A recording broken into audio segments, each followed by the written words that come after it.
Hey guys, Shmuel here, Volusia County Gun and Hunt Club. I'm just going to go over a couple of drills, some things that I haven't worked on in a while. Usually I do a lot of this stuff during dry fire practice at home, but because I have time to hit the range today and the ammo, I thought I'd come out here and shoot off a few rounds. What I'm going to practice on today is going to slide lock, reload, and then re-engaging the target. Now, I do these videos so that I can go home and look at what I'm messing up on, because my grip and my reloads are the things that I think I need to work on the most.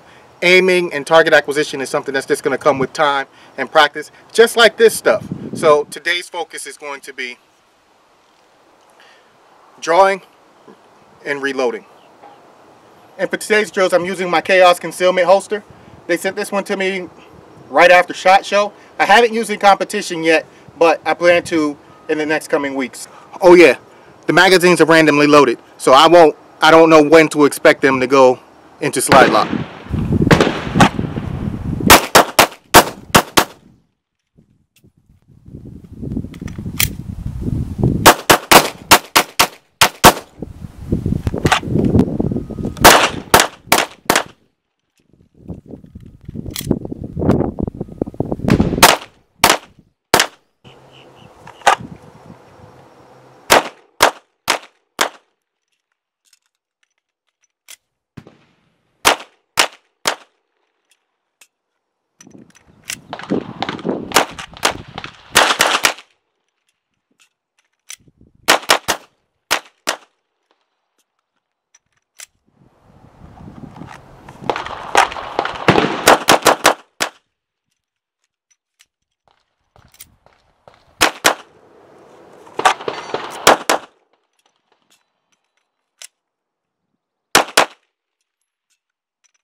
Now, just to critique myself off of a memory, just some of the things that I noticed and remembered while standing here practicing, and a few things that I need to work on. Now, I haven't shot a match in 2, maybe 3 months, and that's no excuse, because I should be home dry firing every day, at least 20 minutes a day.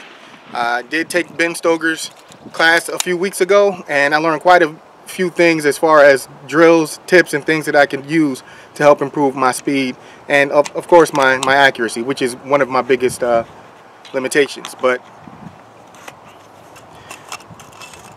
when reloading, you notice when I reloaded consistently the way that I normally reload, the slide went forward as I slammed the magazine in. Now, this is something over my research and studying of guns and things that happen with these guns in the market.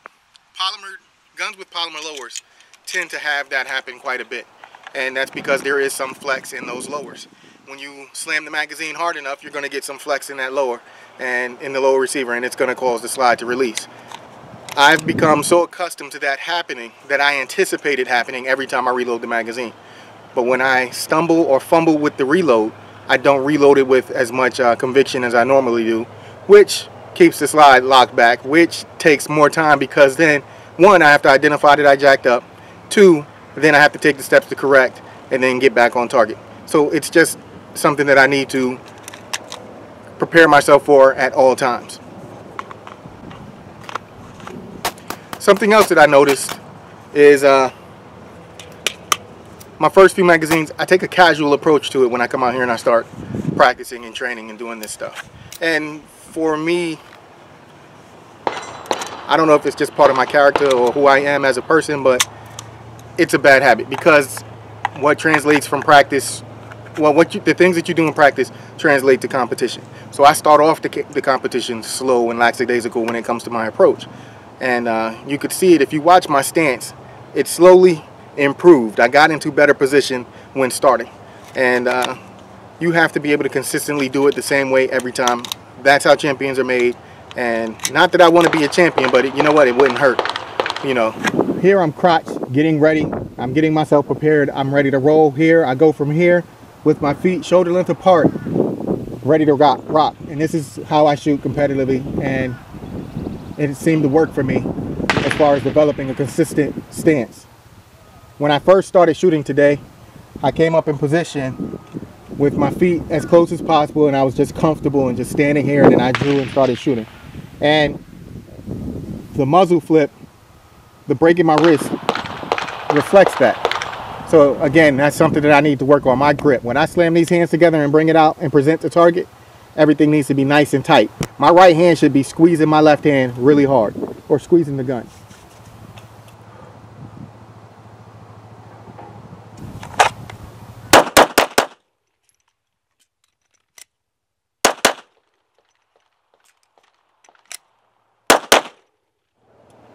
And this is something that I practice at home quite a bit.